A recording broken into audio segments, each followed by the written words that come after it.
Assalamu alaikum students, how are you all? I am tutor Nazish Ali. Welcome to my channel Learn English with Nazish. Our today's topic of discussion is the summary of A Tale of Two Cities in Urdu. Urdu में हम A Tale of Two Cities एक जो novel है written by Charles Dickens. ये एक बहुत interesting novel है। It is a historical novel कि ये जो है ना तारीख़ के बारे में है। इसमें जो है चार्ल्स डिकन ने फ़्रेंच रेवोल्यूशन की बात की है, वहाँ के लोगों के हालात बयान किए हैं, उनके दर्द को जो है वो लफ्ज़ों की सूरत में लिखा है। और जो है ना वहाँ के हालात कैसे थे, उनको क्या क्या मुश्किलात का सामना था, किस तरह उन पर जुल्म सितम ढाए जाते थे, वो सारी चीज़ें जो हैं चार्ल्स डिकन ने इस नावल में एक्सपोज करने की कोशिश की है। अब स्टार्ट करते हैं स्टोरी। इस नावल की कहानी का आगाज़ जो है ना नवंबर 1775 की एक सर्द रात से होता है, जब mister George Lowry London Tesla and Sons bank के एक सीनियर ओहदेदार हैं। जो मिस्टर जॉर्ज लोरी जो हैं वो एक जो ना लंदन टेल्सन बैंक है वहाँ के एक सीनियर ओहदेदार हैं। फ्रांस जाने की गर्ज से डावर का सफ़र अख्तियार करते हैं। अब डावर पहुंचने पर उन्हें लूसी मैनट मिलती है। लूसी मैनट से जब उनकी मुलाकात होती है, दोनों की मंजिल जो है ना वो पेरिस होती है, मतलब उन दोनों ने जो है पेरिस जाना होता है। पेरिस पहुंचने के बाद दोनों पेरिस के जो वहाँ के ख़ास मुकामात होते हैं ना, सेंट एंटोइन के करीब एक मैं खाने में जाते हैं, एक शराब खाने में जाते हैं, जो कि मिस्टर एंड मिसेस डिफारज की मलकियत होता है। ये दोनों लंदन से ताल्लुक़ रखने वाले एक बूढ़े शख्स जो है ना डॉक्टर अलेक्जेंडर मैनेट से मिलने आए हैं। अब जो वो पर्सन है ना मिस्टर जॉर्ज लोरी, वो भी जो है वो अलेक्जेंडर मैनेट से मिलने के लिए जा रहा है, और जो लूसी है वो भी अलेक्जेंडर मैनेट से मिलने के लिए जा रही है, जो कि 18 साल की जो है ना तवील कैद के बाद जो है ना हाल ही में ना बेस्टाइल की जेल है, एक जेल का नाम है बेस्टाइल, वहाँ से उसकी ना रिहाई हुई है 18 साल वहाँ पे रहने के बाद। अब उसके वो वहाँ पे कैद क्यों किया गया था, हम इसके आगे डिस्कस करेंगे इंशाल्लाह। दर हकीकत जो है ना डॉक्टर मैनेट एक फ्रांसीसी बशिंदा है, कि वो एक फ़्रांस से ताल्लुक़ रखने वाला जो है ना मेंबर है, और जो 18 साल पहले अपनी बीवी और 2 साल की बेटी को छोड़ के ना अचानक मंजर आम से जो था ना गायब हो गया था। उसकी बीवी अपनी छोटी सी बेटी को साथ लेकर ना अपने बाई वतन इंग्लैंड चली जाती है, और बाद में पता चलता है कि ना बेटी लूसी को, उसकी बेटी जो है ना वो लूसी है, जो भी वो आई है ना यहाँ पे अपने वालिद से मिलने, को टेल्सन बैंक की जिम्मेदारी पर छोड़ के मर जाती है। तो यानी उसकी जो उसकी मदर होती है उसकी भी डेथ हो जाती है, तो उसको ना एक बैंक के हवाले करके जो है ना उसकी डेथ हो जाती है। वही बच्ची जब एक नौजवान लड़की है जो लूसी है मिस्टर लोरी के साथ पेरिस में मौजूद है, यानी वो अपने वालिद से मिलने के लिए आई है। डॉक्टर मैनेट की गुमशुदगी में एवरमंड ब्रादरान का हाथ था, जो कि फ्रांस के जागीरदार तबके की नुमाइंदगी करते थे। एवरमंड ब्रादरान कौन थे? एवरमंड ब्रादरान में से एक भाई एक लड़की की इज्जत दरी करता है, उसका रेप करता है। जब लड़की की जो हालत होती है ना वो बहुत ज़्यादा नाजुक हो जाती है, तो डॉक्टर मैनेट को जो है ना वो इलाज के लिए बुलाता है। उस बदनसीब लड़की का भाई क्या करता है कि वो अपनी बहन की इज्जत को ना एवरमंड जैसे लोगों से बचाने की कोशिश में खुद भी ज़ख्मी हो जाता है, और जो है ना एक हफ्ते बाद उसकी भी डेथ हो जाती है। अब बाद में जो वो लड़की होती है ना जिसका रेप हुआ होता है उसकी भी डेथ हो जाती है। डॉक्टर मैनेट पेरिस जो पहुंचने पे ना जो पूरा वाक़या होता है ना वो वहाँ के जो हुकाम होते हैं ना उनको बताते हैं कि इस तरह से जो है ना इसकी इनकी डेथ हुई है। लेकिन एवरमांड को गिरफ्तार करने की बजाय, जो यानी जिसने रेप किया होता है ना उसको गिरफ्तार करने के बजाय डॉक्टर मैनेट को जो है ना अगवा कर लिया जाता है। हालांकि उसकी गलती भी नहीं होती, उसने से उसकी गलती ये होती है कि उसका जो है ना गुनाह ये होता है कि उसने जो है ना सच बता दिया होता है हकाम को, तो उसको जो है ना नाजायज़ जो है उस कैद में डाल दिया जाता है। उसको बगैर मुकदमा चलाए 18 साल की तवील कैद जो है ना बस्टाइल के जेल खाने में भेज दिया जाता है। अपनी कैद के 10वें साल में जो है ना, अब एक बंदा जो है 18 साल कैद में जब गुजारता है, जब वो 10वें साल में पहुंचता है ना तो वो एक तहरीर लिखता है। वो यहाँ वहाँ पे जो है ना जब वो यानी उसका टाइम नहीं ना स्पेंड हो रहा था तो वो कुछ लिखता है कागज़ पे, और उसमें वो बताता है कि जो उसके साथ जो है ना माजी में क्या क्या पेश आ चुका है। और उसके बाद है ना उस इस उम्मीद के साथ कि किसी दिन इस तहरीर के ज़रिए कोई भी शख्स हक़ाइक़ से आगाह हो सकता है, मतलब वो यानी अपने ना उस तहरीर के ज़रिए जो है कोई पैगाम देना चाह रहा है कि ताकि अगर कोई इसको पढ़े तो उसको यहाँ के हालात का जो है अंदाज़ा हो जाए।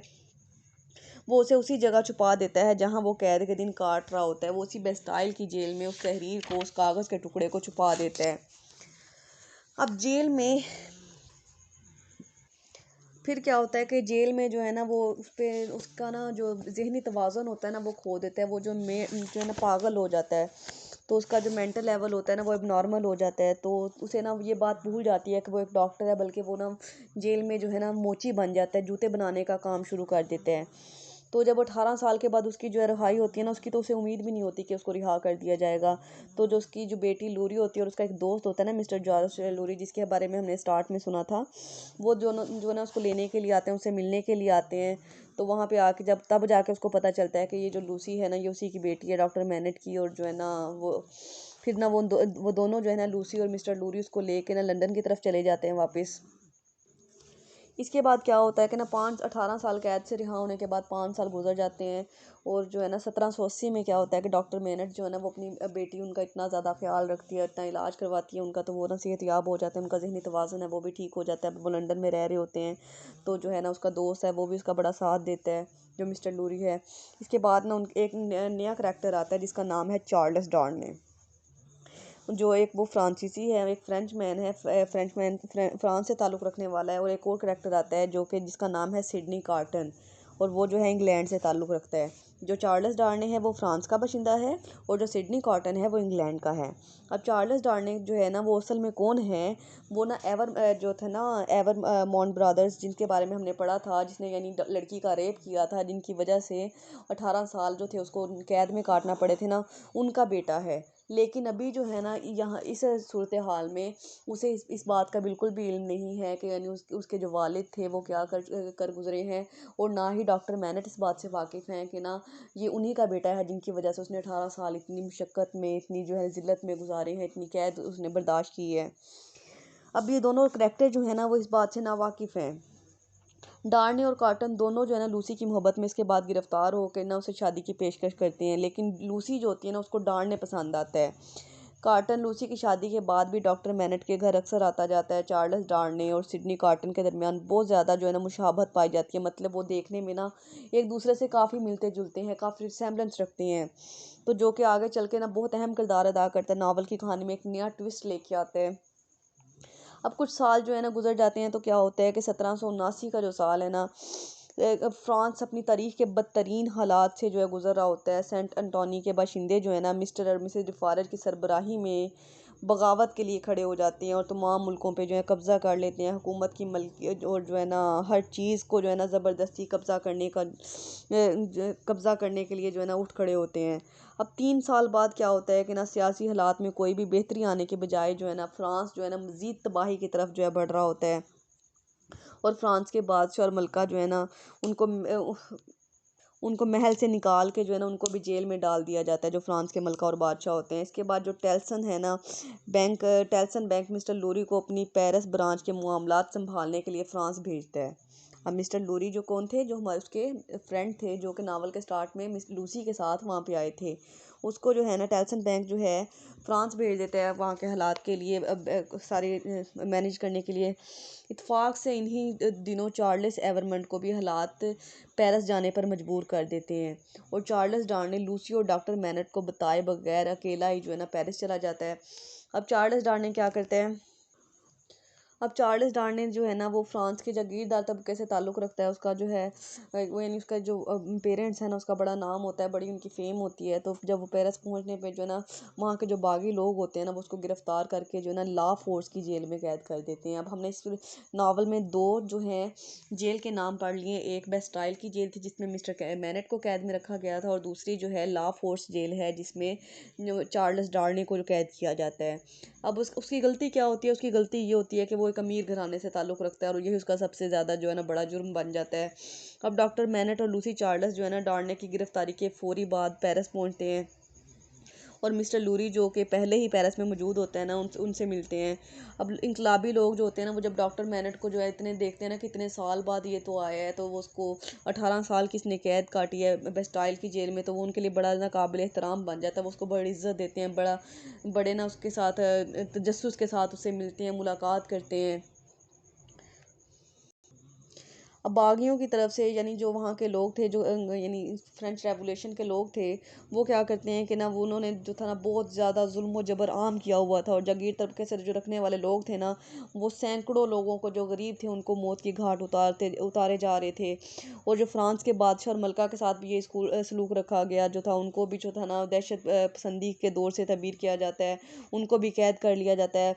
15 माह के तकलीफ दा इंतज़ार के बाद डार्ने की रिहाई डॉक्टर मैनट की इंतहाई कोशिश कोशिश के बाद अमल में आती है। मतलब डॉक्टर मैनट जो है ना वो पूरी बड़ी कोशिश करते हैं उनको बचाने की, तो फिर आखिरकार वो कामयाब हो जाते हैं। लेकिन किस्मत की सितम ज़रफ़ी ने डार्ने को दोबारा उसी रात गिरफ्तार कर लिया जाता है। अब डार्ने को मिस्टर और मिसेस डिफारिज, एक और शख्स जो कि अभी गुमनाम है, की तरफ से मुजरिम ठहराया जाता है। मतलब पहले तो उसे इसलिए कैद कर लिया गया था ना कि वो जागीरदार तबके से ताल्लुक़ रखता है, लेकिन इसके बाद जो है मिस्टर और मिसेस डिफारिज जो है ना वो उसे जो है इसलिए कैद कर लेती हैं कि ना उसे ऐसा लगता है कि ये जो वो किसी मुजरिम को ढूंढ रहे हैं ना, तो वो वाला मुजरिम है। मतलब एक रात भी जो है ना उसको सुकून की नसीब नहीं होती। फिर इसके बाद क्या होता है, डार ने जो है ना एक मरतबा फिर अदालत के कटहरे में खड़ा कर दिया जाता है, और जहां मिस्टर डिफारिज की जो है ना की तरफ से एक तहरीर अदालत को दी जाती है, जो कि बेस्टाइल के कैद खाने से ना मिस्टर डिफारिज को मिलती है। अब वो तहरीर कौन सी थी? जो कि 18 साल कैद के दौरान डॉक्टर मैनट ने वहाँ पे लिखी थी। अब ये ख़त जो था ना डॉक्टर मैनट का तहरीर करदा था, जिसमें वो एवरमेंट रादराज के पूरे ख़ानदान को मुजरिम करार देते हुए इन्हें सख्त से सख्त सज़ा देने का हकदार ठहराते हैं। और मैंने आपको बताया था ना कि उसने सारे माजी के हालात लिखे थे कि किस तरह उसको जो था ना नाजायज़ जुर्म में, यानी ऐसा जुर्म जो उसने किया ही नहीं है, उसके सज़ा में जो है कैद में डाल दिया गया। तो वो सारे हालात उसमें उसने लिखे हुए होते हैं। तहरीर अदालत में बाआवाज़ बुलंद पड़ी जाती है। अब अदालत और बागियों का हजूम जो अदालत में मौजूद था, दोनों की हमदर्दियाँ जो है ना डार्ने के साथ एकदम ख़त्म हो जाती हैं। हालांकि डार्ने जो था वो तब बच्चा था, तो उसको तो इन चीज़ों का पता भी नहीं था कि उसके वालिद ने क्या किया है। लेकिन उसको जो है सब लोग जो है ना कसूरवार समझते हैं, सिर्फ इस वजह से क्योंकि वो उनका जो है बेटा होता है जिसने एक लड़की का रेप किया था और डॉक्टर मैनट को नाजायज़ कैद में डलवा दिया था। अब जिसका नतीजा जो है ना डार्ने की सज़ाए मौत के ऐलान की सूरत में निकलता है, तो जो यानी अदालत होती है ना वो फैसला ये करती है कि ना तुम्हारे बाप की जो सज़ा है ना वो तुम्हें जो है फांसी दे के दी जाएगी। डार्ने को जो है ना फिर वो जेल में डाल दिया जाता है, जहाँ सिर्फ 24 घंटे के बाद जो है ना उसको कहा जाता है कि तुम्हें फांसी दे दी जाएगी। अब लूसी और डॉक्टर मैनट के पेरिस जाने के बाद सिडनी कार्टन जो होता है ना वो भी पेरिस आ जाता है। अब ये सब लोग जो है ना पेरिस आ चुके हैं। अब ये जानने के बाद चार्ल्स डार्ने को मौत सज़ा सुनाई गई है, तो डार्ने की ज़िंदगी बचाने के लिए कार्टन जो है ना एक सेक्रीफाइस करता है, कुर्बानी करता है। हमारे एक ये नावल जो है ना इसका एक थीम है, थीम ऑफ सेक्रीफाइस भी है। इसके अलावा एक थीम ऑफ रिसरेक्शन भी है इसमें, है कि यानी किस तरह एक डॉक्टर मैनट को जो थी ना अपनी ज़िंदगी वापस मिली थी, किस तरह से उसने एक रीस्टार्ट लिया था। इस तरह से काफ़ी थीम हमें इस नावल में मिल सकते हैं। तो अब हम थीम ऑफ सेक्रीफाइस हम इसके जो है ना इसके करैक्टर के ज़रिए सीखते हैं कि किस तरह सिडनी कार्टर ने जो था ना उसकी ज़िंदगी बचाने के लिए अपनी ज़िंदगी की कुर्बानी दे दी थी। अब डार्ने की ज़िंदगी बचाने के लिए कार्टन एक मंसूबा बनाता है, क्योंकि डार्ने जो है ना वो लूसी का शोहर है। क्योंकि वो जब दोनों लोग उससे मोहब्बत करते थे ना, ये ट्राई एंगल वो लव था कि यानी जो दो लड़के थे और एक लड़की थी, तो उसने जो था डार्ने को चूज़ किया था। वो उसका शोहर है, तो वो सिडनी कार्टन जो है वो भी लूसी से मोहब्बत करता है। तो वो ये नहीं चाहता कि उसकी महबूबा का जो शोहर है ना उसको फांसी दी जाए। तो वो एक कुर्बानी देने को कहता है कि ना, वो कहता है कि ना मैं जो है ना तुम्हारी जगह जो है ना अपनी जान दे दूंगा, मैं तुम्हारी जगह जो है ना मौत को ना अपने गले लगा लूंगा। अब वो लूसी की खातिर ना कोई ख़ास कारनामा सरअंजाम देना चाहता है, और अब अपने मंसूबे को कामयाब बनाने के लिए कार्टन जो है ना बारसीड नामी एक शख्स का तावन हासिल करता है। बारसीड नामी शख्स कौन है? ये एक लंदन के में ना एक जासूस के तौर पे काम करता है, और पेरिस में जब वही जो है ना बागियों के लिए सरअंजाम दे रहा है।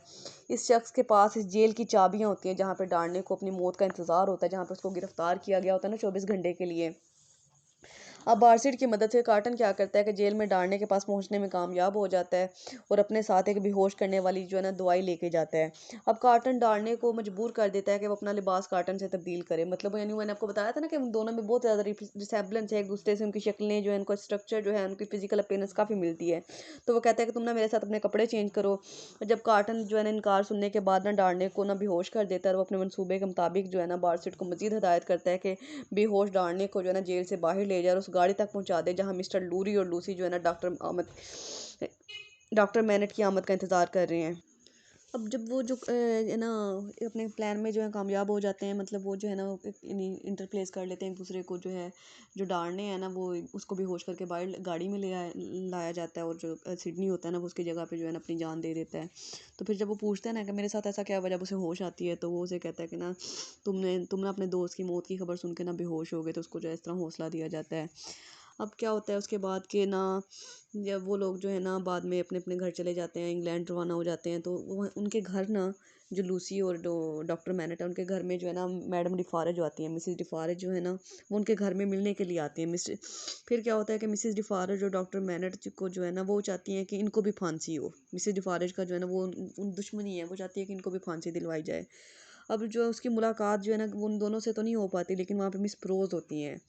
जब उससे वो मिलती है ना तो उससे उसकी काफ़ी लड़ाई झगड़ा हो जाता है, और उसी लड़ाई में जो है ना वो मिसेस डिफारिज की जो है ना अपनी ही जो है ना अपनी पिस्टल पे उंगली आ जाती है, और अपनी ही पिस्टल से ना उसकी मौत जो है ना वो उसके उसे पिस्टल लग जाती है, गोली लग जाती है, और उसकी जो है ना मौत वाक़ हो जाती है। मिस प्रोस क्या करती है, उसके फ़ौरन बाद जेरी कंचर जो कि मिस्टर लोरी का जो है मुलाजिम है, उसके साथ ना पेरिस से लंदन के लिए रवाना हो जाती है। मतलब मिसेस डिफारिज की मौत के बाद वो जो है वहाँ से भाग जाती है।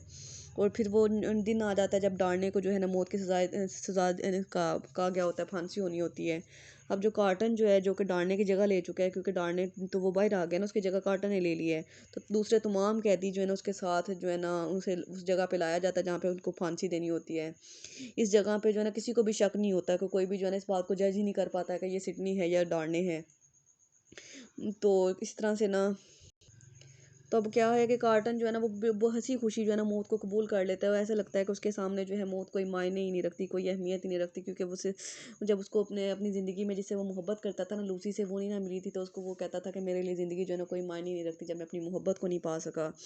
तो अपनी ज़िंदगी उसी लड़की की मोहब्बत में जो है ना वो कुर्बान कर देता है, जो हमेशा उसके दिल में एक ख़ास मुकाम रखती है। इस तरह कार्टन जो है ना अपनी तमाम जवानी की ज़िंदगी मस्ती में गुजारने के बाद अब आखिर में जो है ना एक अजीम कुर्बानी दे के सुरखरू हो जाता है, जो कि अपनी मोहब्बत के लिए उसने दी होती है। तो इसमें हमें बहुत से मॉरल लेसन मिलते हैं कि हम किस तरह जो है अपनी कुर्बानी के ज़रिए यानी किसी दूसरे की जो है ना ज़िंदगी बना सकते हैं, किसी को जो है अच्छी ज़िंदगी दे सकते हैं, किसी की खुशियों के लिए अपनी खुशियाँ कैसे कुर्बान कर सकते हैं।